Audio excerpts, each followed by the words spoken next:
Milestone school and কলেজের ভয়াবহ বিমান বিস্ফোরণের ঘটনা কারো ভুলে যাওয়ার কথা নয়। ঠিক ভর দুপুরে আকাশ থেকে বিমানটি আছড়ে পড়েছিল স্কুলে। ক্লাসরুমেই বিধ্বস্ত হয় সেই বিমান। মুহূর্তেই দাউ দাউ করে জ্বলে ওঠে আগুন। চারদিকে কান্নার রোল, বাঁচাও বাঁচাও আত্মচিৎকার। কোমলমতি শিশুদের বাঁচার সে আর্তনাদ গোটা পৃথিবীর সকল মানবিক মানুষকে কাঁদিয়েছিল সেদিন। বিকাশ পেমেন্টে 10,000 টাকার বেশি অফার। শপিং চলছে তো। দুর্ঘটনার সময় নিজের জীবনের কথা না ভেবে শিক্ষার্থীদের উদ্ধারে অবিচল ছিলেন শিক্ষিকা মাহরিন চৌধুরী। চোখের সামনে সন্তান পুড়ে কয়লা হয়ে যাবে এ দৃশ্য দেখে মা কি দাঁড়িয়ে থাকতে পারেন? না, তিনিও সেদিন পারেননি। আগুনের লেলিহান শিখায় ঝাঁপিয়ে পড়ে থেকে একে একে শিশুদের ছিনিয়ে এনে নতুন জীবন দিয়েছিলেন সেই শিক্ষিকা। কিন্তু বাস্তবতার কি নির্মম পরিহাস। যিনি অনেককেই বাঁচালেন, তিনি আর বাঁচলেন না।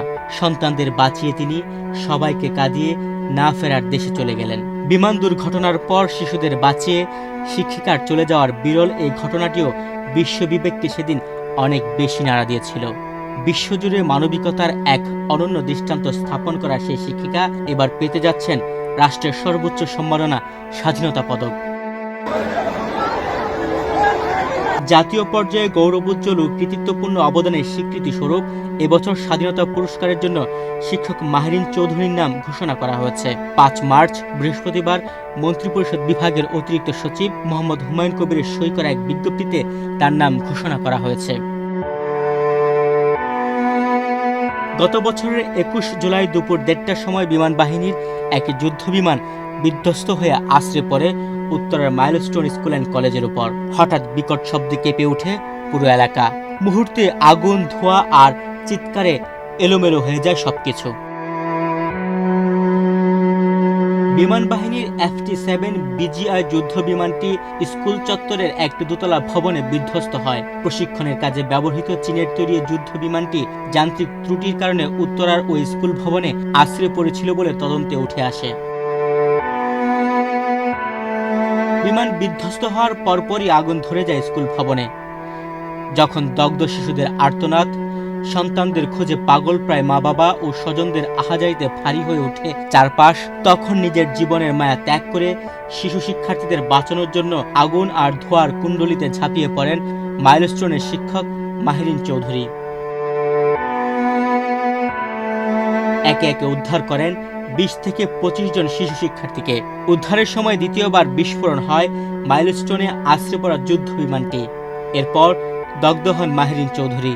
পরে তাকে গুরুতর আহত অবস্থায় উদ্ধার করে প্রথম উত্তরার একটি হাসপাতালে ভর্তি করা হয়। অবস্থার অবনতি ঘটলে জাতীয় বার্ন ইনস্টিটিউটের ICUতে ভর্তি করা হয় তাকে। শিক্ষার্থীদের উদ্ধার করার সময় আগুনে জ্বলসে যায় মাহরিন চৌধুরীর পুরো শরীর। কয়েকদিন মৃত্যুর সঙ্গে পাঞ্জা লড়ে না ফেরার দেশে চলে যান মানবিক এই শিক্ষিকা। তার এই করুণ মৃত্যু কেউ মেনে নিতে পারেননি। স্কুলটির যে ভবনে বিমান বাহিনীর যুদ্ধ বিমানটি বিধ্বস্ত হয়, সেদিন সেই ভবনের গেটে দাঁড়ানো ছিলেন তিনি। কারণ ওই সময় বেলা 1টা থেকে 1:30টা পর্যন্ত পর্যায়ক্রমে ওই স্কুলের 2য় থেকে 5ম শ্রেণীর শিক্ষার্থীদের ছুটি হয়। দায়িত্ব পালনের জন্য সেখানে ছিলেন তিনি। প্রতিটি শিক্ষার্থীকে অভিভাবকের হাতে বুঝিয়ে দেওয়ার দায়িত্ব ছিল তার। মাহরিন চৌধুরী ওই প্রতিষ্ঠানে বাংলা ভার্সনে ক্লাস 2 থেকে 5-এর কোঅর্ডিনেটরের দায়িত্বে ছিলেন। মাহরিন চৌধুরী দীর্ঘ 17 বছর ধরে ওই প্রতিষ্ঠানে কর্মরত ছিলেন।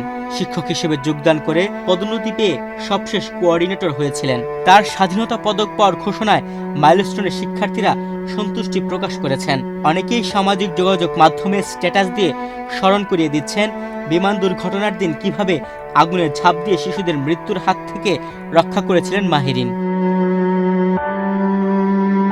তুহিন ভুইয়া, বাংলাদেশ প্রতিদিন।